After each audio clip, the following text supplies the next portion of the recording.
It's your boy Los LOS, and you are watching the Flava Podcast. What's up, everybody? Yo, I got to the left and I got to the right. I got JC and JJ. What's up, JJ? Yo. What up, Flava? What up, Flav? JJ, what you been doing? What's the weekend looking like you? What was your week looking like you since the last time we've been together? Man, not a whole lot. Just more calm. Last week I went out to the Salsa Festival. This week it's just more relaxed and slowing down. Not a whole lot. I mean, especially today, all I want to do is just sleep and eat. That's it. Sleep and eat. Yeah. Sleep and eat what? What do you want to eat? Oh man, I really want to eat it all, man. I want burritos, pizza, chicken wings. I want it all, man. Pizza with the cheese on top, Carlos. Yes. Oh wow. Yes. You know what? Actually, I meant to tell you guys earlier. So I saw my doctor, and my levels are amazing. We came in, he's saying, I want to see your A1C at a 7.2. What does that mean? Your A1C, your sugar levels. Oh, okay. I'm a diabetic. And I came from a 13. I was like borderline about to have a heart attack or an aneurysm. I was about to catch one. Wow. I brought it down to, I think it was a 6 point something. Then it went up to an 8 point something. So he really yelled at me. I mean, this doctor, I love him because he yelled at me and said, "What are you doing, Carlos? What are you doing to yourself? You're doing so good." Anyways, I went Friday. Today's Sunday. I went Friday, and he said, "I want to see it at least at a 7.2, Carlos. You got to bring it down from that 8." So he went and checked the machine, turned around, looked at the machine. They already took my blood. He turned around and he told me, "Come over here." And I got up and he gave me a hug. He goes, "Great job. Look at the machine." So I'm like, "All right, go. Let me look at the machine." I looked, 5.4. Wow, congratulations, 5.4. man. Congrats, man. He's like, "Those levels are perfect." He called me. That's hilarious. That's hilarious. He called me his perfect patient. Because I actually listen to what the things he tells me to do, and I gotta thank my boy Franco in the back as well as that, because I'm taking his CMOS as well, you know, and taking his advice. What is CMOS for those that don't know? CMOS is like vitamins, and I'm not gonna get Franco over here because Franco will talk and take over this podcast. So look it up, CMOS. Natural Branches, I believe, is the name of his store. Do your research. And go. I believe he has a website. So go to Natural Branches, and then you'll find out more information about the store and what he could offer to help you in your health. Little plug out there for my brother. So JC, what's going on? Remedies. Nothing, man. Cloudy, rainy day in Chicago. I'm just riding the wave. Summer's not summering like it's supposed to, but it's coming. It definitely is. I'm hearing that tomorrow's going to be a beautiful day. Yeah, it's supposed to be like 90 on 4th of July, so. Wow. Okay, that's too hot for me. That's too hot. I know I lost 52 pounds as of today, but I'm still a fat boy. I'm still sweating. Yeah. I'm sweating right now as we speak. Yeah. So what happened this weekend, JC? Something beautiful happened this weekend. Nothing to me specifically, but it was my fiance's bridal shower yesterday. Okay. And it was beautiful, man. Her mom did a great job planning it, hosting, bringing all the women together. And I was just there, trying not to be in the way, helping out, giving them the support and anything they needed from me. Yeah, practice for marriage, Definitely. You will be serving, Papa. You will be serving. So, guys, you know what time is it, right? It's time for Flavor Hot Topics. Hot Topics! So I got the first hot topic. Let me get it in my phone right now real quick. I want to be accurate about this. Let me get in my phone right now real quick, which is not real quick. All right. Boy, what was that? You don't have facial recognition on your phone? It did something. I had to put it in. I don't know. I don't know what happened. So, my Flavor Hot Topic is Roseanne Barr. She's in the news again, man. She's in the news again. Why is she in the news again? Because she's saying the Holocaust never happened. And she actually said, let me read this. She actually said 6 million Jews should die right now because they cause all the problems in the world. But the Holocaust never happened. So she's trending right now. She is trending right now. She was even on the breakfast show. Charlemagne gave her Donkey of the Day. It's a horrible thing going on right now. And she's always like saying something. But I researched a little bit more, and she came out with a podcast as well. And she was saying it was just a joke. It was sarcasm. But we're not getting the sarcasm. Yeah. You know what I'm saying? A lot of people are not getting the sarcasm. It's trending. You know, people are upset. So it wasn't real. Of course not. Yeah. 36 counties have 81 million people in them. Yeah. See? That's the truth. And Yeah. don't you dare say anything against it, or you'll be off YouTube, Facebook, Twitter, and all the other ones, because we have, there's such a thing as the truth and facts, and we have to stick to it. And, It's scary.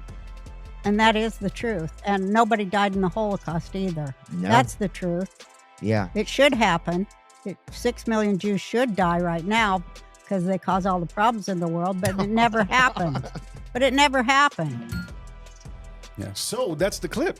That's the clip. That doesn't sound like sarcasm to me. That sounds like you're talking really serious. You're not even joking around. And the person in the background is laughing. You know what I'm saying? But she's been in these things before where she says the wrong things. She put a tweet out there 5 years ago saying the N-word. And she's also said at that same time that it was a joke. It was sarcasm. She's a comedian. What do you guys think about that? Bringing a comedian card out is kind of funny. It's like, I don't know, because it's like people like to bring freedom of speech into it.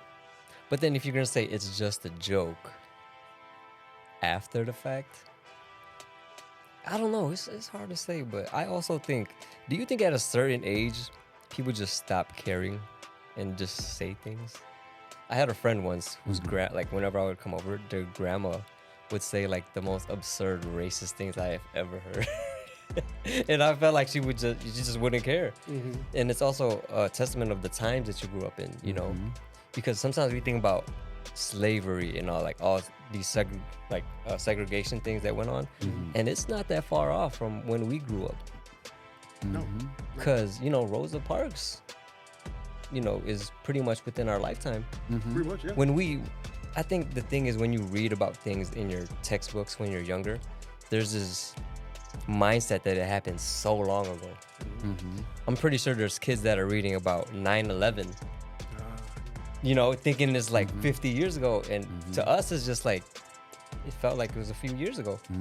Yeah. Like we can all say where we were, what we were doing when it happened. Definitely. Can you guys? I do, yeah. I know where I was at. I was in a classroom. Oh no, I was running late to school. But then when I got to the classroom, they rolled out, those TVs and so we were watching that. And then my mom had to come pick me up. Wow, he said he was in the classroom. I was actually at work. That's how much older I am. I was at work. I was in 6th grade. Check it out. I was at work at the airport at O'Hare. Wow. So I wanted to leave. That's a crazy place, to work. I wanted to get out of there. What were you, Jay? I was actually getting ready to go to work, and I woke up and I took, like you wake up in the morning, you want to, get your coffee and look at the news and see what's going on. And I'm seeing the World Trade Center, one of the buildings, the first building got hit. And I'm like, what the hell happened here, right? But at that time, it was so fresh and so new, nobody knew what it was. We didn't know it was a form of terrorist attack against U.S. soil, right? So they're just, hey, a plane probably, rolled a little too low and hit the Everyone thought building. it was a mistake at first. Yeah. And then I'm like, okay. So I was watching it live, and then out of nowhere, the second plane just comes and runs, crazy. bam, right. And I said, holy beep. And You said I'll do it myself. Yeah, I'll do it myself. I was like, did that just happen? And that's when I knew. I said, something's not right here. I never even thought of this, but what was the airport like at that time? Oh, dude, you saw the National Guard right away. They were out there right. This thought never Within crossed my mind. Within 45 minutes, there was army people all over the place. FBI, everybody was just all over the place at O'Hare trying to get everybody out of there. Wow. Those planes that crashed, do you remember what their route was? Like where they were coming from, where they were going? I don't. No? Not off the top of my head, no. Okay. So you were finishing off your hot topic? Oh no, my hot topic. You're finishing off what you were saying. We got into the whole 9/11 thing, but you were saying something else. Yeah. People being insensitive. Oh yeah, being insensitive to what they say. It's just, I just feel like that. I wouldn't say everybody, because I have this thing. When it comes to season people, I feel like they're either really nice or really mean. I don't think there's an in between. I think, you know what? My mom's really mean to me. To everybody else, she's a sweetheart. All right. I walk somebody into my mom's house and she's like, oh, give her hugs and kisses. I miss you. Yeah. She wants to cook for them. I walk in, ¿Qué tú quieres? Yeah. So she's funny, but she shows me love. But most of the time it's like, yo, what's up? You gonna take me out to eat? No, Mom, I came over here to eat for you to cook for me. It almost seems like once a certain age hits, the filter turns off. Yeah. And they just say whatever is on their mind. Word. So the next hot topic, JJ, what's your hot topic? Man, this has been on the news for the past about 2 weeks. If you've been living under a rock and don't know what I'm talking about, a few weeks ago we had an incident here in Chicago which made national news. There was a mother. She was actually picking up her food from a restaurant and got into a argument. Well, this guy started arguing with her. All she was doing was trying to get her food order correct. Like many of us, right? You know, hey, could I have, when you go to McDonald's, could I get some extra barbecue sauce? Anyways, long story short, there was this man somehow started arguing with her and like being really aggressive towards her. During this time, she had her 14-year-old son in a car and was like, hey, come over here. Well, this man just kept getting more and more aggressive and finally just whacked her really hard. I didn't watch the whole video because I really don't like... I believe he punched her. He punched straight in the face. Yeah. Mhm. Yeah. I mean, that's Several times. That's a solid hit. It's like getting hit with a bat, you know, at that speed. The son came and the son had a gun, 14-year-old. So you imagine you see your mom being hit by a stranger. So Wait, so you said the son had the gun, a 14-year-old. You mean he had his mother's gun or something? Yeah, his mother's gun. So his mother has a concealed carry, which, you know, the gun, you know, she could have, but she left it in the car. And I guess the son was at the car. And when all that was occurring, she told her son, come on. And her son, you know, seeing exactly what happened, you know, just when the mom got hit and he blasted off. And he did what a lot of sons and daughters would have done if anybody messes with your mom or dad. And so they got arrested. For that. And it's self-defense, you know. I mean, that kid did what any other kid would have done, seeing their mom getting So hit. after she gets a beat down from the guy, She gets locked she up. gets locked up. Yeah. And her son too. And the son got locked up too. No. So the good thing, prosecutor review everything, and they dropped the case on both the son and the mother. Yeah, I also heard that she's also suing for getting arrested and being put in jail. They actually put her in jail. Wow. She went in. She went in 26, and so She got a solid argument. and her son went She to the Audi does. home. Right. Because even no matter which way you cut it, she didn't pull the trigger. And she's the one that got hit. And you know what? I didn't even think about it that way right now. So imagine getting she slapped. didn't pull the trigger. Imagine getting Yeah. slapped and then you get, Think about it. you know, taken to jail. Yeah. She sued. Yeah. Sue girl. Yeah. You didn't even pull the trigger. Right. Your kid should have went to jail really quick until they figured Yeah. it out. But locking her up? Yeah. Come on, somebody. Come on. Yeah. Can you get locked up if your like firearm was used in a crime? I don't Because know. that might be a game changer if that's a thing. I don't know about the laws here in Illinois. Yeah. See, I'm not sure, but That could be an issue. if that's a there. law, then you know, Well, in Texas, you can do whatever you want. yeah, you can carry a whole rifle in Starbucks. I'm not even lying. A whole M16. I've seen it. Yeah, they got it wrapped around the shoulders, I get know. in the coffee. Wow. So she's suing the city of Chicago. I think she has reason. I think that because you just said that Yeah. she didn't even pull the trigger. She was the one that got I beat mean, down. at that point, like, why would you pay the court fees for that if you didn't think you could win that? You know? Yeah. See, my thing also with that, 'cause where I'm 50-50 is Okay, so the kid shot the guy. The In the guy back. was running out. The kid shot the guy again. Yeah. I'm more like, okay, he already got shot, so why are you shooting him again? But then again, I'm thinking at the same Yeah. time, But also, if he's a kid, He's a and that's the kid. first time he's used a firearm, you don't know these things. he might be scared. Yeah. What I was going to get to was that he might be thinking that the guy is going to run into his car or somewhere outside where he could get a weapon and hurt them. So that's why I'm like 50-50. I'm Yeah, like, or he could have just been in shock.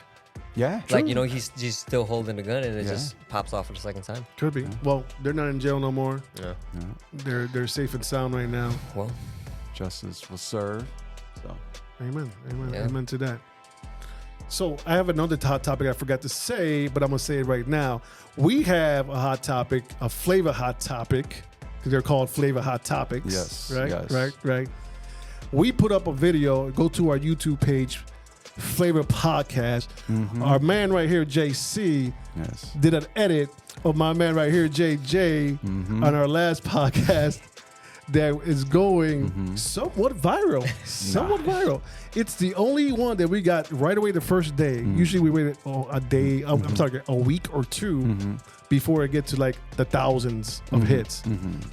My man right here, you look good, in man. less than 8 to 10 Look at hours, this boy. He needs to be the face of the podcast. had 1.3, I believe. I just checked earlier. 1.3 views, 1,000 views already. All that credit goes to JC. JC the way he edited that and the way he put that You guys got to go watch it. Go watch it. And then he slowed it down, man. Oh, Beautiful man. work, JC. Thank you, man. What was your inspiration? We're gonna- What was huh? your inspiration, JC? What do you mean was my inspiration? What was your inspiration? Did you in watch putting the that video? together? That was the inspiration. Because the way he was like, Yeah. yeah. I need love. No, I was like, I think I said in the words of LL Cool J or something. Yeah. Yeah, you did. If I you need- guys haven't seen it, go see it. Flava Podcast. Tell a friend to tell a friend, and make sure Tell you a friend to tell a friend. JJ single over there. Boy. No. Make sure you share, like, and subscribe. Please subscribe is one of the biggest things you could do for us. If you like what you're seeing, you like this content, subscribe and tell a friend to subscribe. JC, what's your Yes, sir. what's your flavor hot topic? I'm gonna stray away from my original hot topic because freestyle. it was D Rose coming back to Chicago, but it didn't happen. So we're gonna toss that in the can. Okay. I'm gonna stray towards this hot take that I've been hearing. Kobe Bryant, one of the most legendary known basketball players, known for not only his skill on the court but his work ethic. You would look at any story from another NBA player that shared the scene with him. All he did was work. He died at the age of 41. Family man, loved his kids. And there's a hot take of whether or not, if he knew he was going to die at this age, do you think he would have dedicated all that time and energy the same into his work? Go ahead, Jay. Go What do ahead. you think? I would say yes. It's who he is. It's it don't even have to be basketball. It could be anything. Kobe knew how many languages? Like 2 or 3 different languages. Did you know that? He grew up in France. Yeah. I know 2 languages. No, he knows like 3. I think That wasn't special. Yeah, he knows like 3 or 4 languages. Okay. Yeah, definitely. 3 to 4. Now we're talking. Yeah. Okay. So, I just think the way, I've seen documentaries and YouTube video on his work ethic that was ridiculous. It's just who he is. It's who he is as a person and who he embodies. So that's my answer. I was watching a documentary before where the guys were talking about him. It was about him, Kobe. And they said they will go out and party, I seen the and same. they'll always find him always working on his craft. In the gym. Yeah. Always working on his Yeah. craft. Always trying to get better. So they started doing the same thing because they wanted to be as better, as good as he was. I think he was awesome. He was awesome. He did whatever he could to get the competitive advantage. I remember T-Mac brought this up. T-Mac was telling him, hey, we should go hit the gym or whatever. And then Kobe's like, no, everybody's going to the club or whatever. We should do that. So T-Mac went to the club, whatever. He came back. When he got back to the hotel or the gym or whatever, he seen Kobe. And Kobe had been in there for the past 5 hours. So basically what he did is he wanted to get ahead of him. Yeah. So he's like, y'all go do that. I'm gonna do this. Yeah. Wow. As far as him doing what he did before he setting the family up, he set the family up. I believe he had he balanced that right with the family and his career. So he set him up pretty good. Yeah, definitely. And that's what you want to do as a father, you know, or as a brother, or as a son, is make sure that your family is good before you depart, you know. Somebody had a good take on this. I don't know. Was it Joe Budden? Joe Budden said some of the most out of line things, but whoever it was a pretty good take. They said everything that Kobe had trained himself for, like how he built himself up mentally and with all that courage, it was for that moment when he passed.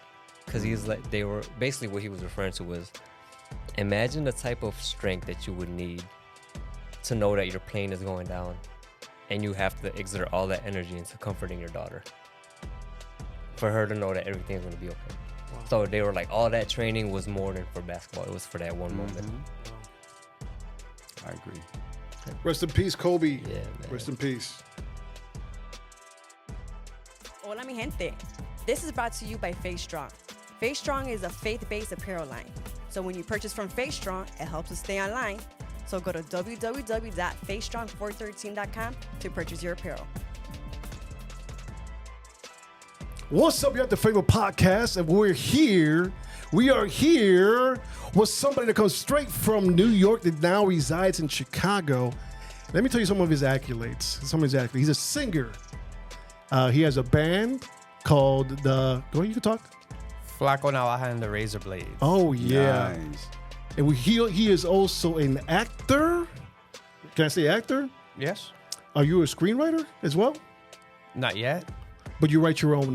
You write your own plays, right? Yeah, just not for the screen. So it's a playwright. A playwright. Okay, a playwright. That's Yes. how you say it. He's been on Def Poetry Jam. Was it one or twice? I did 5 episodes of that show. Woo! I As only well seen as- 3. I only seen 3.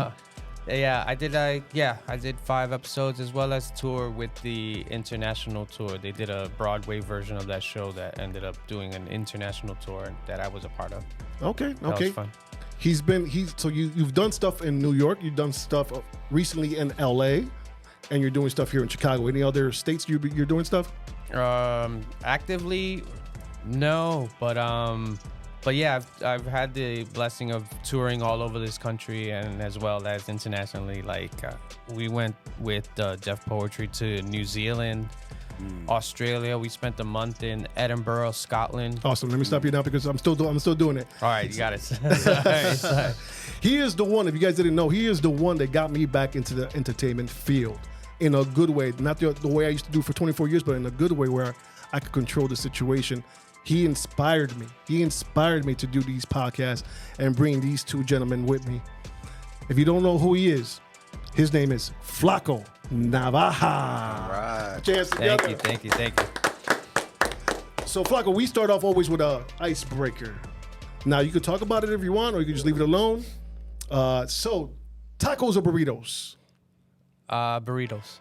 Why burritos? It's more bang for your buck. Smart. Ma carne. It's a bigger meal, you know what I mean? Like it's less It's cleaner, too. assembly. Yeah, it's just like bing bang, you grab it, boom boom, ding dang, and you're done. You know what I'm saying? Like tacos, you gotta like add stuff to it. You gotta. It's more involved. So Superman or Batman? Batman. Why? Batman is just more intriguing character. He's a bit more. He doesn't have special powers, right? But he still has like the ability to do what he does, and he's like a detective. He's just more complex. Superman is just an alien dude that, That's very strong. yeah. Gotcha. If you guys are wondering why I'm wearing glasses, because a star is here. A star is here. I know I haven't worn these sunglasses in the past 4 episodes, but I'm wearing them today. Why? Because I believe a star is sitting right there. I believe that. 100%. So, next one. Look at, I need glasses to read, so salsa or merengue? Ah, come on, man. Come on now, which one? I already know. It's too easy. Salsa. Why salsa? Because it's the soundtrack of my life. Because being a Puerto Rican young man that grew up in New York, that was my go-to music. It's the music that I choose to be an active participant in, and a member of the League of Extraordinary Salseros. And just salsa. It's gonna be salsa forever for me. Hey, man, All right. If you're wondering why he's laughing, it's because I'm putting up my glasses like this to read the next one.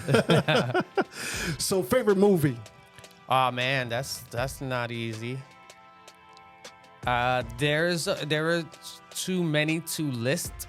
If there's one that immediately like pops into my head, is Pee-wee's Big Adventure. Yo, I love You know what's Pee-wee, hilarious yo. about that? You know what's hilarious about that? That he's actually wearing a suit just like Pee-wee. He's just missing the red tie. The red tie is the only thing missing right now. That's true. This is a well-dressed brother right here. Though. So, favorite color? Green. Green. Awesome. Green means what to you? Earth, abundance, peace, nature. Awesome. So, white rice or Puerto Rican rice? Last time I said yellow rice and someone had to correct me. Was it Jesse? No. Who was it to correct me? It was Jesse. It was Jesse Fuentes. White rice or Puerto Rican rice? Mhm. I guess Puerto Rican rice. Why? Why? Because Puerto Rican rice can stand alone, and white rice is a little too bland and plain. You need beans or something else, some Okay. sort of I agree. sauce or some sort of condiment. Good point. Okay. So, 80s hip hop or today's hip hop? Come on, man. 80s, man. I'm a lot older than I look, and that's the music I came up on. I mean, I want to say that I came up on more 90s music because I was in high school in the 90s. And that was when I began to kind of make my own choices in terms of the music I choose to consume. The first time I ever paid with my own money to buy some sort of like cassette tape. And it was 90s hip hop. So and that's something the kids won't even understand these days. Yeah. Remember, every Tuesday you would get a new CD album, Yeah. and you're saving money. You want to go to the record store and Pay a just- little $13, $15. Man, that Just was to- yeah. great. Man. They won't get, he said cassettes. They won't get the whole winding back when it messes up on you. You know what I'm saying? The whole winding back. Yeah, I still remember the first cassette tape I bought with my own money was KRS-One's Return of the Boom Bap. Come on, man. Come on, Yeah. somebody. So yeah, that was the type of hip hop I grew up on. You know what's the best take I ever heard in the generation of hip hop thing? When people like us were younger, we would look at people like Nas, KRS-One, and we were like, we'd never be able to do that. The kids now, they could see a rapper and be like, I could do that. And they're absolutely right. Yeah, super simple. Yeah. But and you know, but then with each generation comes, I still feel hopeful for the genre. Yeah. And Because there's talent out there. Yeah, no there doubt. are some still prolific lyricists that are active in this generation. There's this group that I've been hip to recently that are like really dope, and they saying some really cool things called Coast Contra. Coast Contra, they are based out of LA, if I'm not mistaken. One of them's from Philly.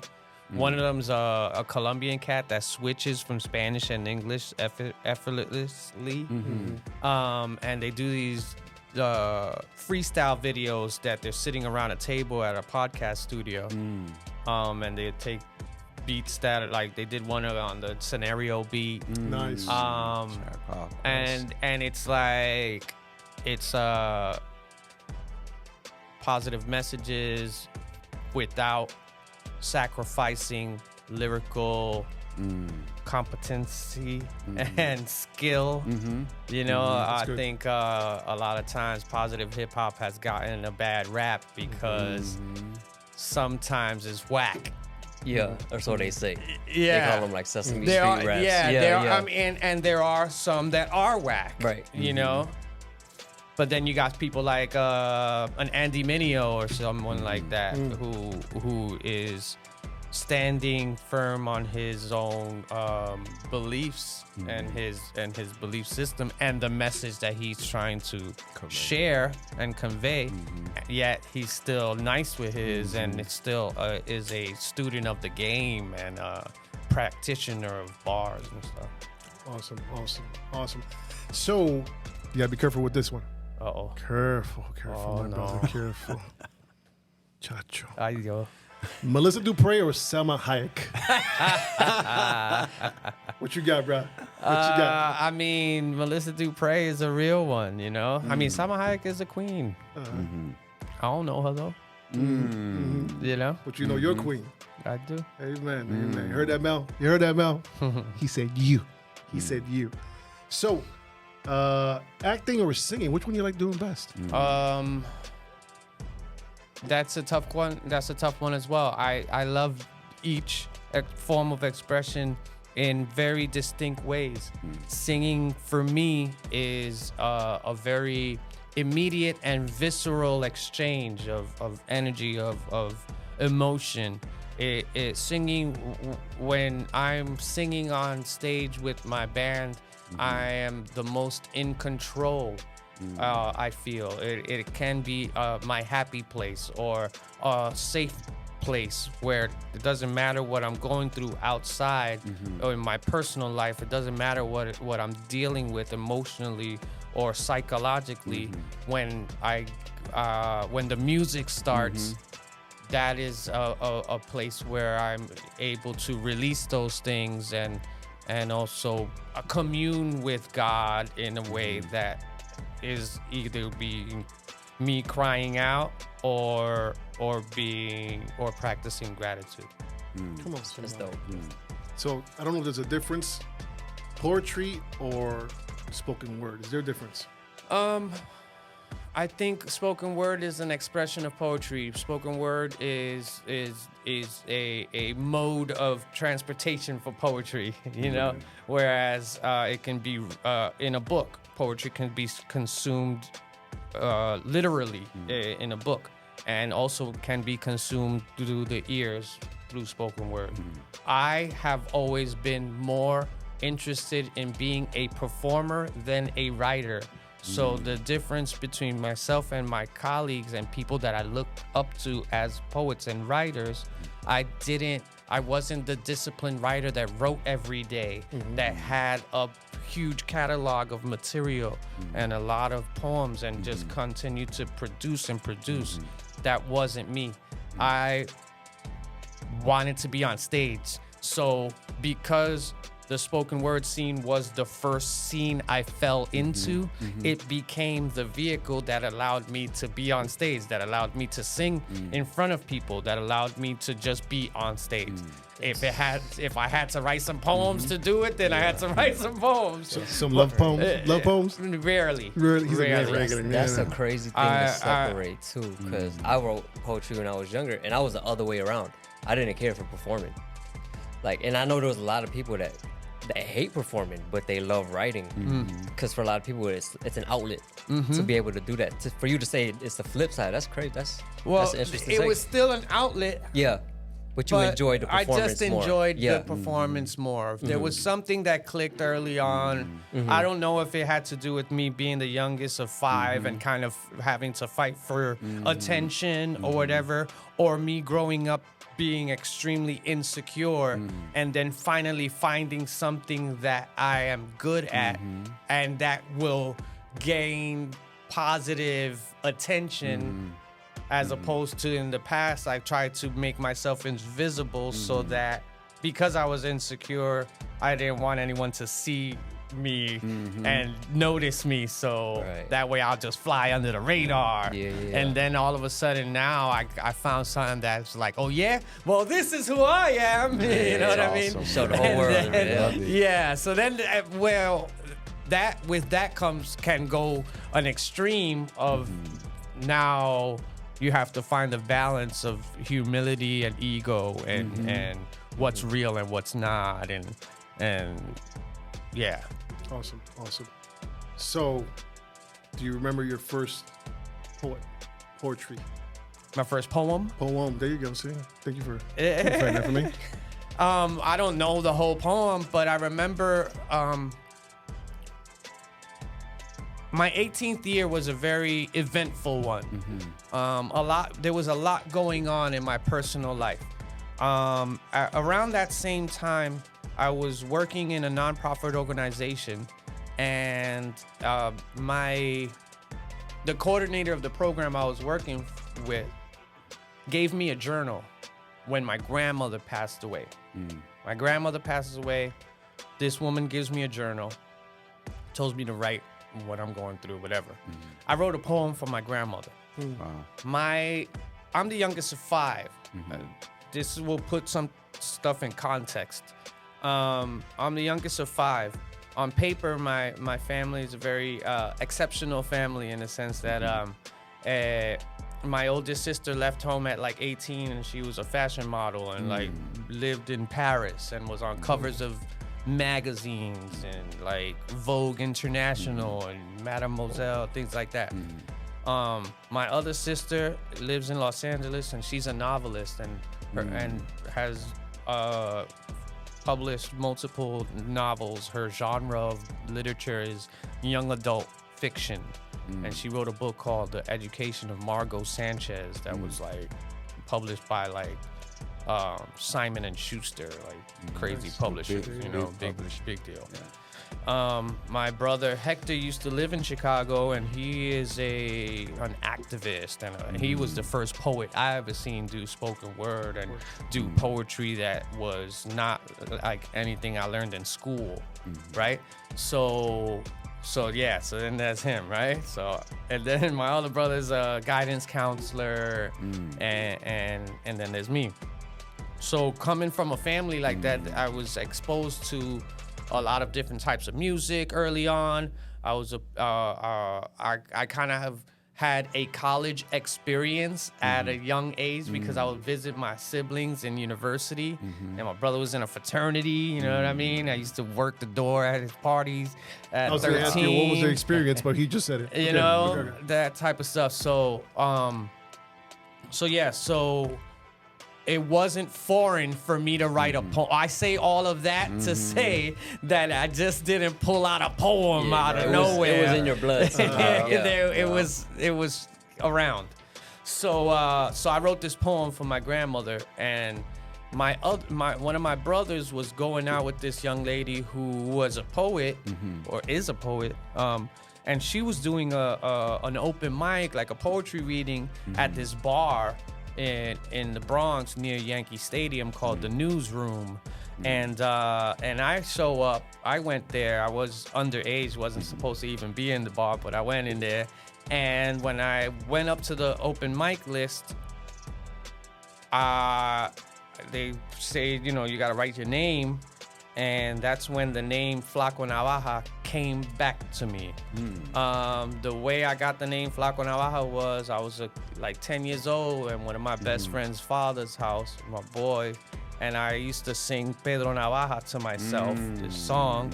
And then one day my boy's dad, may he rest in peace, Heriberto, sees me and he goes, "Mira este, Flaco Navaja."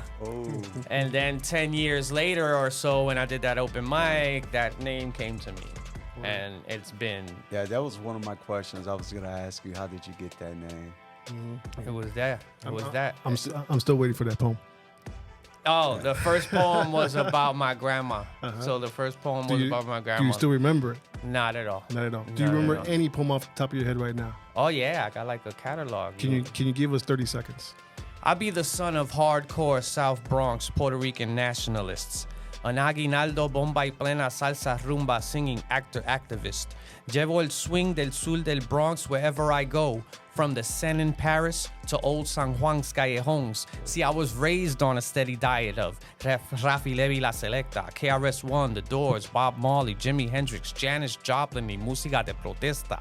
I am the tree that grew from the seed planted by Rubén and Willie so many years ago. Siembra.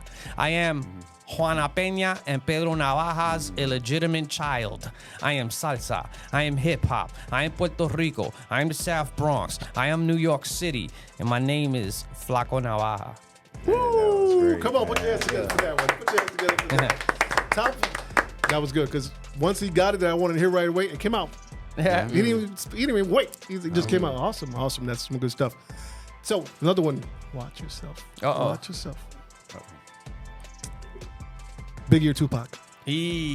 I'm from New York, man. That goes without saying. Biggie, I'm sorry. Biggie all day. Biggie all day. I think Tupac was such a prolific artist, and I feel that he and his persona transcend hip hop and lyricism and bars. So it's a different kind of conversation. If we're going back and forth about lyrical skill and what my taste is, then it's Biggie all day. Like I could do without Tupac's music. That's that. People gonna be mad at that. Without get around. I mean, yeah, you Without know, he Brenda had got a baby? bangers. He got bangers, but I'm just saying, it's just not my Different- taste. yeah, different It's not my. strokes, It's you just very different. Yeah. It's not very. He was a poet. He was a storyteller. He, like I said, he was a prolific artist. Rapping wise, it was, you know, the flow is simple to me. It's just, it's not. You know what's wild? It's what The it is, most what it is. artistic people I ever meet, it's either one or the other. I've never met somebody that was in between. I can dig it. That's crazy. Yeah, I mean, I love Tupac. Yeah. I think he was a great actor, and we were about to see him do some crazy things. And I think he was a prolific like speaker and had a platform that was about to really, I don't know, I think he could have done amazing things. You know, do I think Biggie had the capabilities of transcending hip hop in the way that Tupac has? I don't think so. But that's not the type of artist he was. Tupac just had that influence. He man. was an activist as well. He came from this other world. It was, you know, So- Biggie was a beast rapper. He's a prolific MC. So Wu-Tang Clan. Tribe Called Quest. Ooh. I don't know, man. I think they're very different, of course, and you know, Tribe will always have a place in my heart. I think they're both very different, and there's a place in my heart for both of For them. you. So Tribe Called Quest or Lords of the Underground. Tribe. Tribe. Oh, straight fast. Yeah, I mean, you know, they made it out. Amen. They made it out. Lords of the Underground was dope, but they not around no more. Tribe is, you know. Word. So last one. Yeah.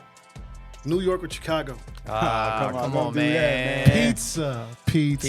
Okay. Still, I think one thing that people outside of Chicago don't realize is that deep dish pizza is not Chicago It's not. pizza. He's not. They think we just he eat knows deep dish that. on a regular basis. Yeah, This is not something we just do. bro.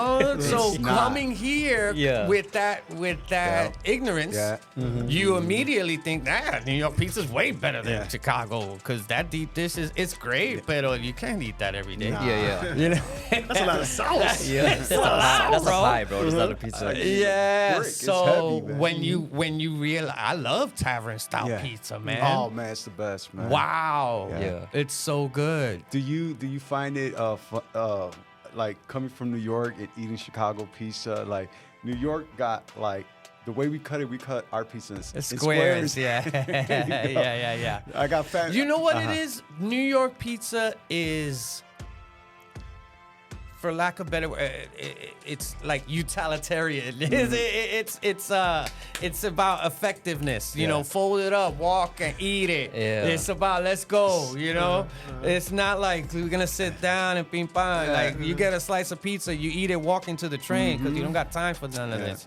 And that's so what that's they do. what the difference is. They fold it up. You could tell a New Yorker because they fold up their pizzas. You take a slice of pizza, you fold it, and you keep it No walking. matter, no matter do how that here in small the Chicago. We no don't do no that matter how here. small the square is, they fold it. They fold it.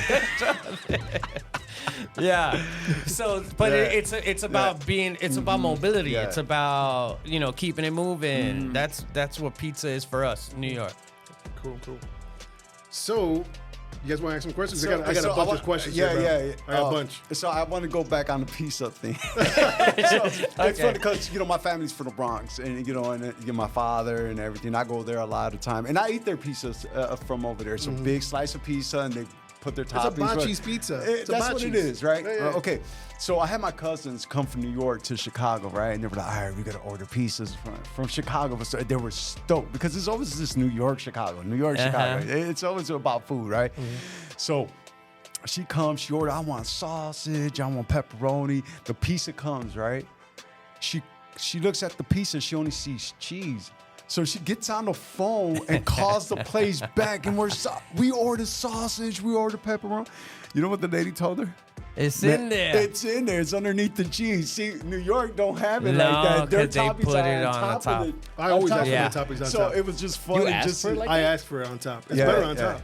But if you were I to don't know. I like it with the cheese on top. Yeah, I like it So inside you want there. more cheese, that's what it is. He wants more I do like cheese on top too. hey, but just to see her reaction, she That's was so like, funny. She was like, "What the hell? Where's our toppings? You pay, and- Yeah, that's true. Because Yeah. in New York, they make make the pie, right? Yeah. They make the whole pizza, and then they just add on the toppings on top. You know what I mean? Yeah. And then the way they cut the sausage in New York is kind of whack. It's different, right? Yeah. It's slices, What do you right? mean it's kind of whack? So the sausage, you get pizza here. The sausage is like those crumbles. Yeah, It's like those little chunks of meat. yeah. Whereas in New York, you order a slice. You ordered a pizza with sausage. It's like sliced kielbasa. Yeah. You know what I mean? Okay, It's like okay. Yeah. it's like chunks like this, kind of on the pie. I've had it before. I just don't remember Yeah, because every time I go, I don't get it no more. yeah. It's pretty good. I go to Dominican spots and eat their food. Yeah. Fire. What do you eat from the Fire. Jamaican spot? There's one No, thing. Dominican Oh, spots. so there's one thing New York has that I haven't seen in Chicago, and what is it? It's the Jamaican patty on coconut bread with cheese. Yeah. I never had it, but now I want it now. You know, it's Yeah. funny, and that's something you could get in the pizza shops in New York. Yeah. You ain't got It's a patty with cocoa bread. Yeah. Okay. It's a Jamaican thing though. They got like golden crust patties all over. Did not know. I can't even picture this. I got to see it. I used to be in New York all Yeah, the it's time. weird. It's it's weird. Some people like it. Some I'm trying people to visualize Yeah. it. I can't even see It's what it just looks like like. it's hard to explain. So, what's the story behind getting on Def Poetry Jam? Man, so I came up in the spoken word scene of New York during the late 1990s. And during that time, it was a very vibrant scene.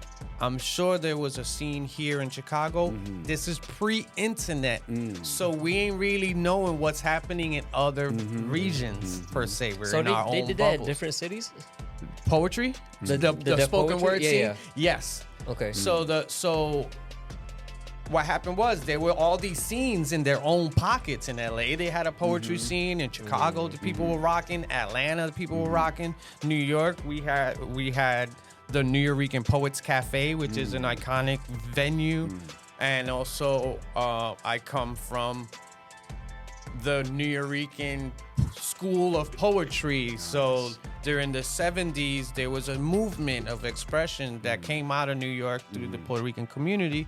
And it was like the birth of like this style and genre of spoken word, and which is known as New Yorican poetry. Spanglish, it's about the Puerto Rican experience in New York, things like that, right? So it was popping in the 90s. There was this film that even came out around this time called Slam. It was by this dude named Saul Williams. It was about a guy in jail, and it's a dope movie with spoken word in it, right? All this was popping off, and then in 2001, I want to say, or two, they started recruiting for this show that was going to be out in HBO that Russell Simmons was producing. And they started recruiting, and they did one season, and they got poets from all of these different scenes. Wow. New York, Chicago, LA, Atlanta, Texas, all over. So then they did one season, and it was a success. People were talking about it. It was on HBO. And then they did another season. So around this time, I co-founded this poetry theater ensemble called Universes that still exists to this day, and they do amazing theatrical work to this day. And we did a show called Slangwage, which was it wasn't a musical, it wasn't a play, it was poetry. It was like music with our mouths. It was like Stomp meets deaf poetry meets I don't know, Bobby McFerrin. It was an interesting show that was produced in an off-Broadway theater in New York called New York Theater Workshop. This show Slangwage went very well. And this group Universes was a pioneering group in the spoken word scene because we were the first to kind of, not the first, but we stood out from our peers because we did like very interactive performances, whereas one person would be doing a beatbox while someone was singing a riff while another person was doing a poem, and it all kind of, it was like these theatrical vignettes that happened. That sounds dope. I need to see some of that. It was dope. Yeah, it was crazy. So one of the members of this group happened to be this guy named Lemon Anderson, my brother Lemon, who is one of the most disciplined writers I've ever known. He's one of my favorite poets of all time and a brother to me. We came up together. We were a part of this group together. He was one of the first people to be called for deaf poetry. So he joined the first cast. And all the while, he kept championing my name and kept saying, yo, y'all need to call my boy Flaco. Y'all need to call my boy Flaco. You need to call my boy. And finally, the third season, I get a random phone call to do deaf poetry. So I do one performance. Around that time, they did a Broadway version of the show. It went to Broadway. It won a Tony Award. Wow. For best theatrical presentation, because it wasn't a play, it wasn't a musical. It had to kind of be in this other kind of category that was a very miscellaneous type category. It was like stand-up comedians and, people with solo shows and then deaf poetry. But they won. And that was unheard of, especially on Broadway being the great white way. Here you have a bunch of poets from it was like the United Colors of Benetton. You had, you know what I mean, a Puerto Rican, you had a black woman from Atlanta, you had an Asian American from New York, you had my boy Lemon is Puerto Rican and Norwegian.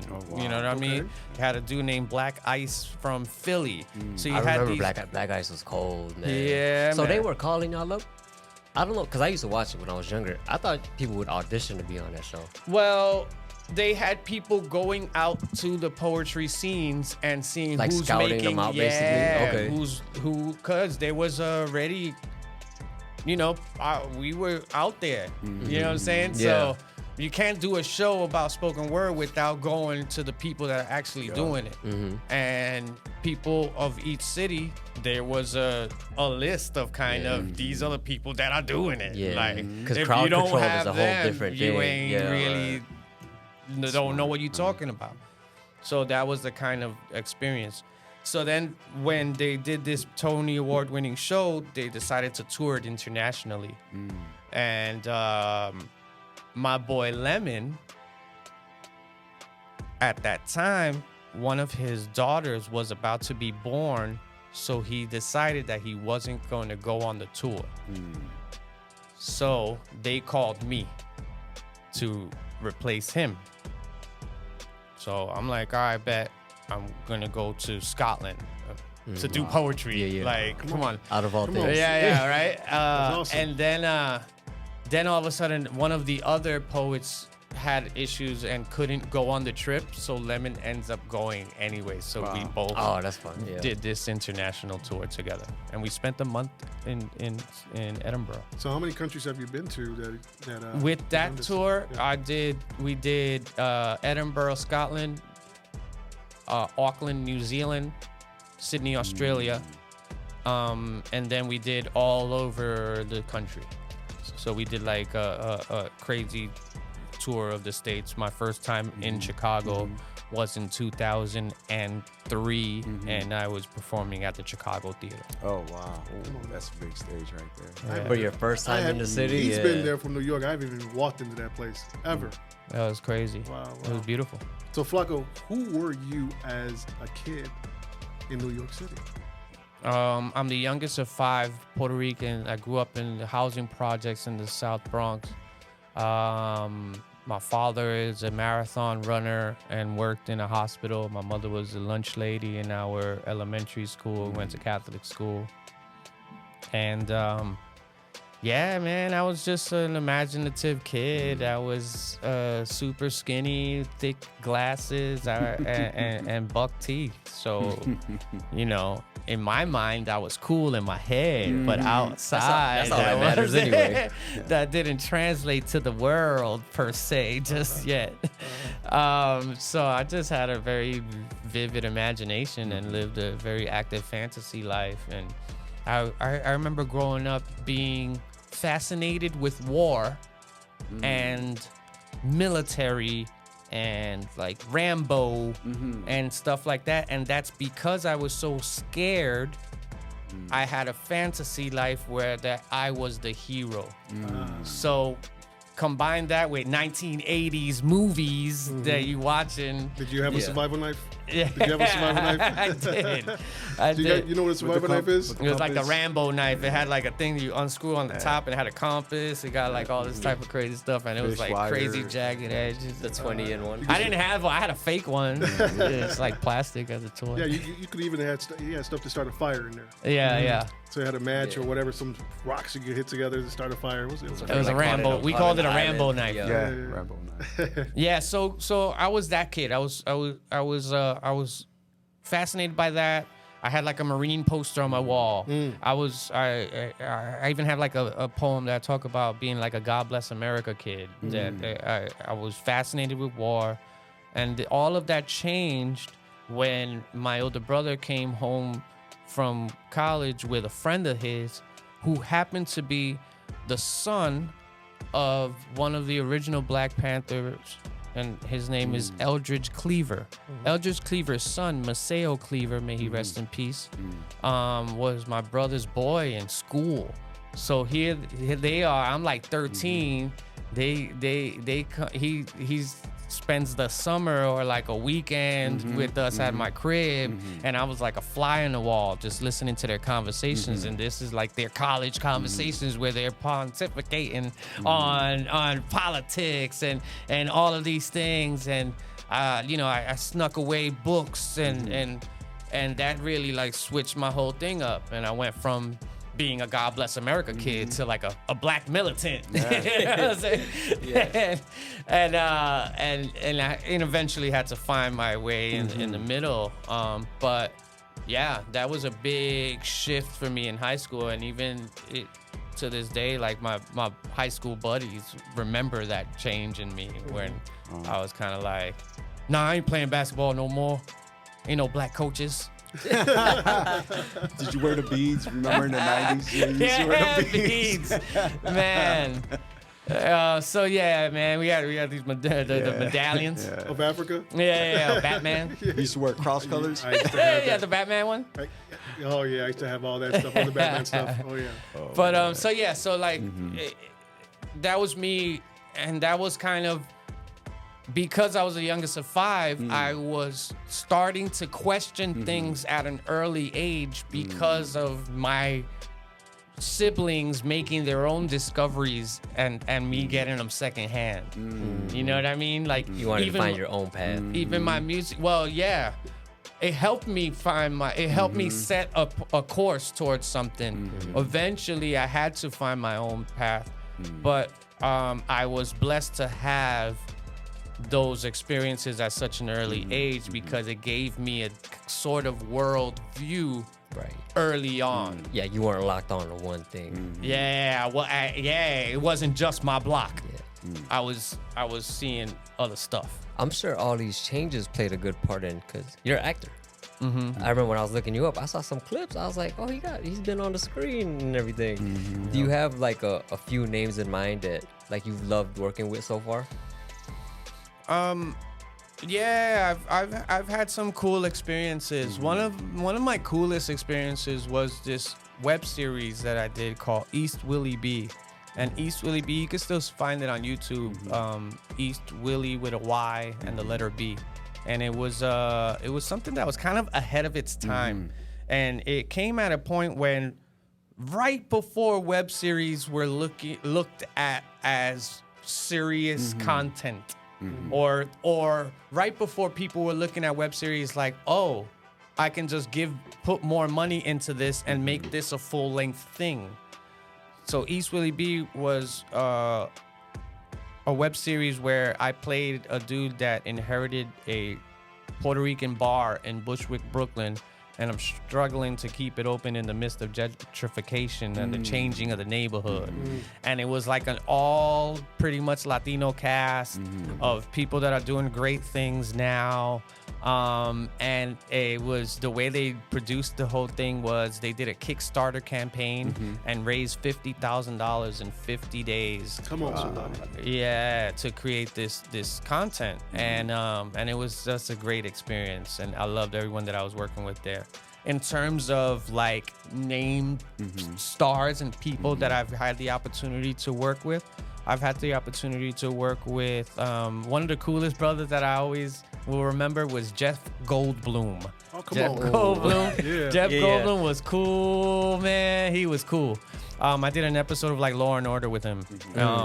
And Who did you play? What did you play? I played like a drug dealer that wasn't the guy that did it. You know what So I mean? you were innocent. The innocent, Yeah. the innocent drug dealer. He's like, he's not quite the snitch, but kinda, you know. So I, and Jeff Goldblum was a detective, and an example of how cool he was that when you report to a set in a TV show, they give you like your what we call our sides, and it's like a script paper that's like miniaturized. It's like this small, and it breaks down all the shots that are gonna go through the day, and whatever script pages you gotta learn, your lines and all that stuff, right? Everyone gets one.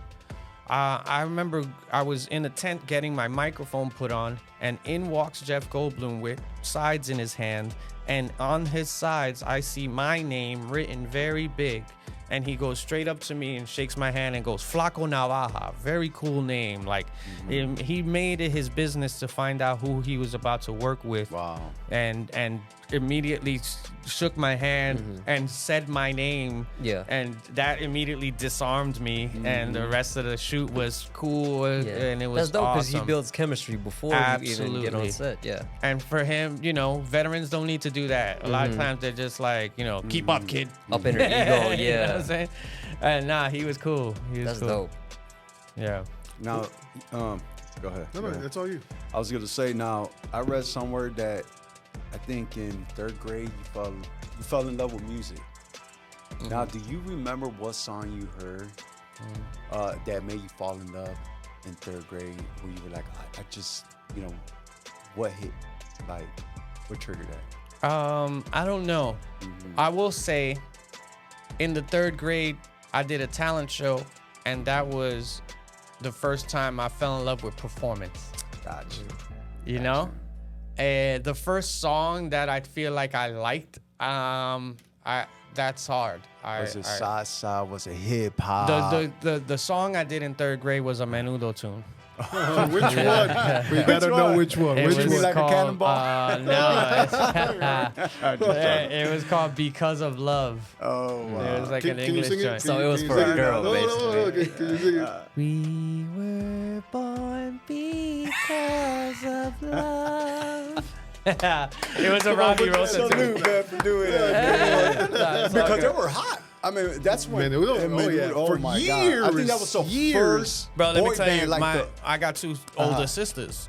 So they were, Menudo fans. Right. Menudo, they were fans so much. Menudo came out on this television show back in the day that was called Silver Spoons. Yeah. I remember that. Silver I remember Spoons? that. Silver Spoons, man. JC's over there like, what? No, He's like, this what? is like the 80s. Yeah. So Silver Spoons, Menudo made an appearance in Silver Spoons. remember that. And my sisters took a picture of the TV screen. And this is back when you had to take a picture, With a camera. take Was it in it for color? it to be printed. Yes, it was color, bro. Guy over here. It was one of those that you gotta turn on the fire. Like, JC's looking for clips. JC's looking for clips. It was a legitimate question. I was trying to picture it. color. No. You have to crank the TV like this for it to work. like the car window. Yeah. Oh man. So yeah, I mean, I fell Okay. in love with performance in the third grade, and then I think like in terms of like what sparked my love for like salsa and stuff like that, it was Hector Lavoe was the Hector first Lavoe. person. Wow. Yeah, it was Hector Lavoe. My dad listened to more older stuff, which was like boleros and things like that I hated at the time, but Right. love now. Yeah. But it was my uncle that kind of hit me to like the salsa stuff.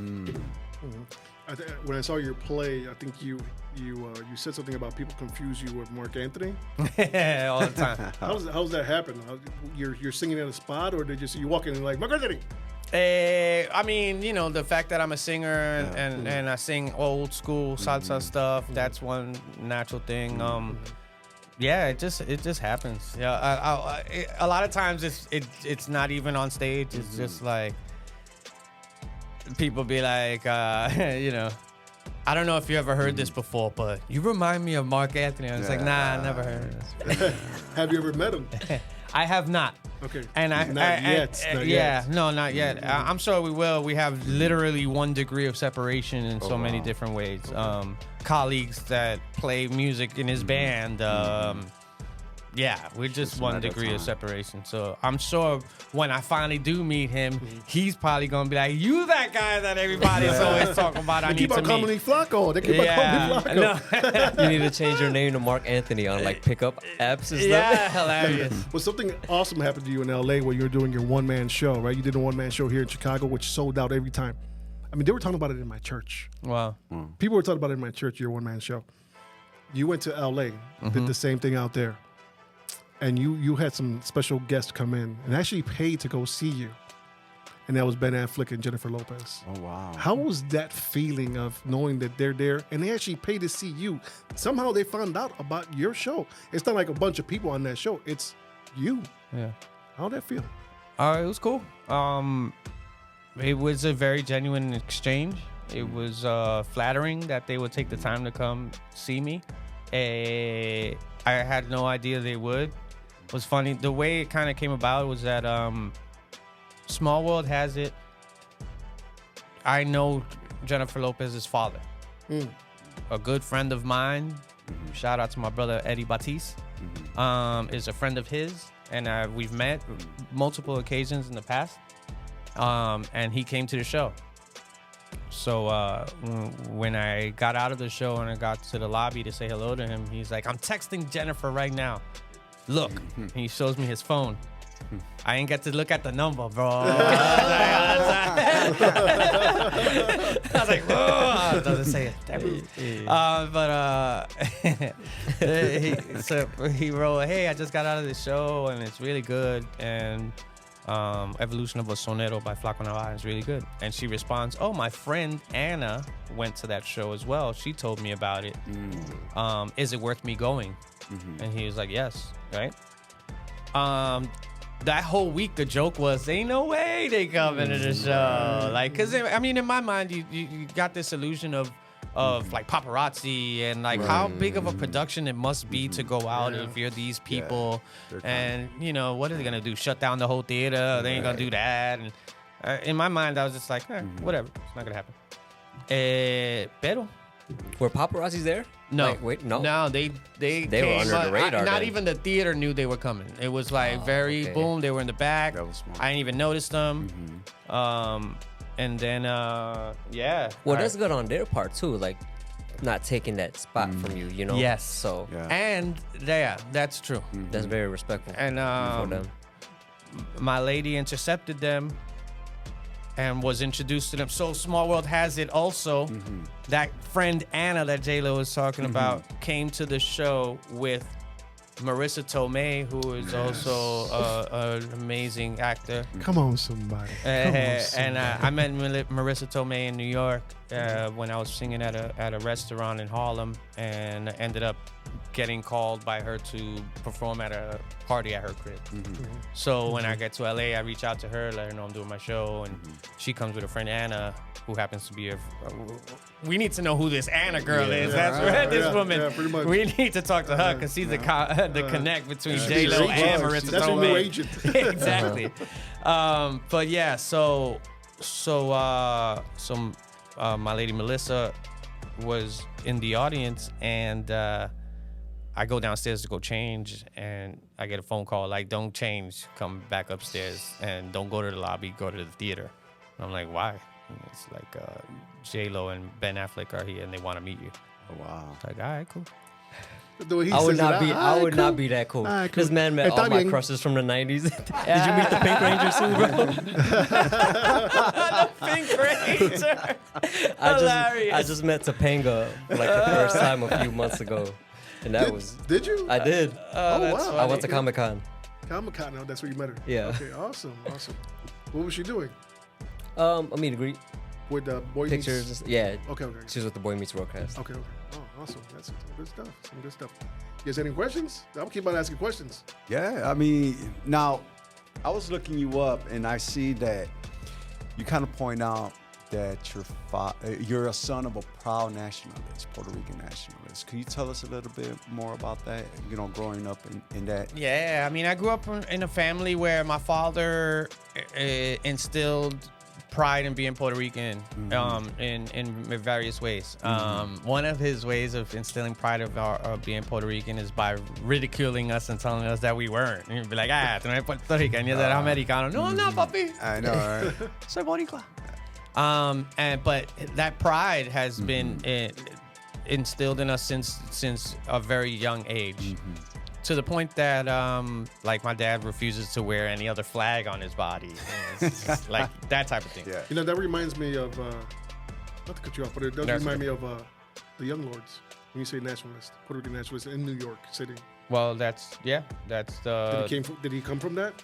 Was he a part of those groups? He's a bit older, a generation before then, so he wasn't necessarily a practitioner in activism, but he wore his ideals on his heart, and that's where we get it. I from. mentioned it because I'm reading their book right now, The Young Lords. Awesome. It's amazing. Well, my uncle was in the periphery of those gentlemen, and yeah, so I come from a family of activists. My older brother Hector chained himself to the bull on Wall Street in protest of the United States Navy's occupation of Vieques, Puerto Rico, and my activism comes through my artistic expressions and using my platform in ways to spread messages per se. Nice. So have you ever been out there to rally or anything like that, protest, or Yeah, did you ever many get involved in that times. stuff? Many Okay. times. Okay. Young age. I came up in there. I came up in that scene. I came up during poetry and those events. I came up in that world. Awesome. Yeah. Any more questions? Am I full of I feel questions like a today? kid over here. Yeah. So Yeah, when, soaking this in. You do. When- You're loving this. when I was younger, when I thought of New York, there were so many movies filmed in New York. I would think Ninja Turtles. Okay. Hold on. Ninja Turtles, New Jack City. What else am I thinking? But how accurate were those in portraying the city? Because I felt like they all gave the same vibe. Not very accurate. New Jack City was an exaggeration. It captured a style or an aesthetic of a generation per se, music-wise, the dress.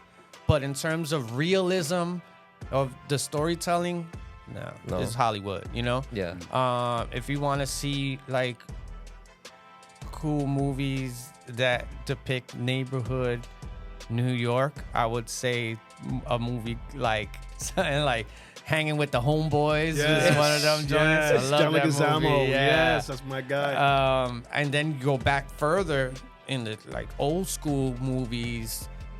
There's a movie called Gloria. It was with Gina Rowland back in the days. They made a remake with Sharon Stone, but it's not. I've never seen that. This is I thought New Gloria in York the was just, 70s. like- You see, like, wow, New York.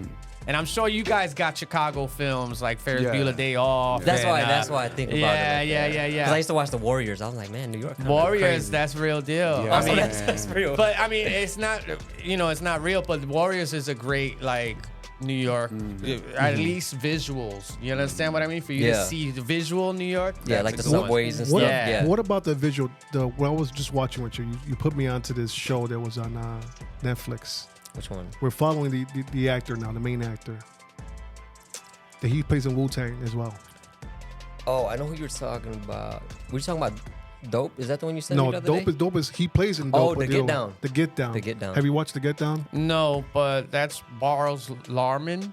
So that's very stylized. That's very. Oh, yeah. It's like very stylized. So a lot of people, when they think about the Get Down, they're like, nah, B, that's not how it went. No. You know what I mean? Like, But I love The Get Down. it was a cool piece of art. Yes, definitely a good piece of Well, art. you know, yes. that's why I heard. That's why they canceled it. It Why? cost too much to do each episode.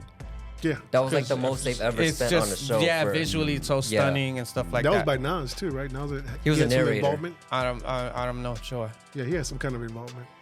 He was a narrator in the He was beginning. Yeah, Who was the guy always rapping in the beginning of the show? it was him. That was supposed to be him. That wasn't Nas. Oh, that was Nas? It was his actual voice, wasn't it? I don't know. I think that was Nas's voice, but that wasn't Nas. Oh, That guy had long hair. Nas guy. oh, I thought. Yeah, he had long curls and. Oh, Yeah. I didn't know if it was He like had- portraying somebody. Yeah, I think for it was. real. I think it was Flacco. He had Flacco's curls. They used him for that. Flacco. So serious question. Where are you in your space with God these days? That's a great question. It varies and varies day to day. It varies day to day. My coming to Chicago is a testament to God's power in my life and His grace and mercy. I couldn't have prayed for a softer landing during a difficult transition. With that said, practicing gratitude as a consistent practice is very difficult. And that's a struggle of mine consistently. You know? That's all of our struggles. Yeah, I believe it. That's all of our struggles. But your belief is still there. Your faith is still there. Yeah, I mean, I'm only here because of the grace and because of my faith. Amen. Amen to that. Love to hear that. I know we spoke before. That's why I bring it up. And I wanted my brothers to know. Nice. I'm still a man of faith. So you got kids, right? I do. How many you got? How many kids you got? I have 2 little ones. Awesome. Yeah. How do you feel to be a father? It's the most difficult gig in the world. I concur. Yeah. I concur. I got 2 myself. It's the most difficult job there is. It's also the most rewarding. It's also the most pressure filled. It's the biggest responsibility that you can ever have is to be the steward of a life. So I don't take it lightly. And yeah. Awesome. That is awesome. Flacco Navaja. We just want to tell you at Flava Podcast that you, sir, have flavor. Thank you. You have flavor. So I don't want to end it at that. We got some segments. The guy coughing right now is supposed to be giving us. Well, my blessed up segment is based on my, we spoke on it in the beginning of the show where yesterday I drove to see my cousin. She's 44 years old. Her name is Tatiana. She was battling her organs shut down. And I got the news today that she went to heaven. So I'm sorry. So the bless up is going to be dedicated to her. Tati, we love you, and we'll see you one day. Yeah. So that's my blessing. What up? So I'm gonna mention somebody's in this room, and she probably like, don't do it, but I'm gonna do it because she just walked in. Yeah, she's telling me like this. Where's the camera? Don't do it. Don't. But she is in the building, and she's gonna be one of our next interviewees or interviewees. She's gonna be on the show. Should we call her to the camera? Should we call her to the camera? She's saying, "Come to the camera. Come by JJ. We're gonna see you. Come on, Melissa. Melissa, do praise in the building. Put your hands together." Hi, friends. Hi. What's up, y'all? See you on the show next week. I love this podcast. Already a big fan. Thank you, Melissa. So that was Miss Melissa Dupre, another shining star that I got these glasses on for. Amen. So he's going for his phone because he's about to do his positive. No, it was vibrating. No, his positive note. JC, what's your positive note? Positive note. Slow down. It is a rainy day in Chicago. I didn't mean that just in a literal sense too, but we live in a high-paced society. Take your time to focus on one thing at a time. One of the best advice that I ever got was just that, to focus one thing at a time. And the analogy somebody gave me was to compare a rainbow with a laser. So you look at a rainbow, right? You see a rainbow in the sky, so many different colors, and it's pretty to look at, but it serves no purpose other than that. If you look at a laser, it can cut through something. So in a society where we're trying to do so many things at once, your efficiency is so much better when you focus on one thing at a time. So that's my positive note. I'm JC. This is Flava. We're out. Yes. Put your hands together for Flacco Navaja. Thanks for having me, y'all. Man, thank you, man.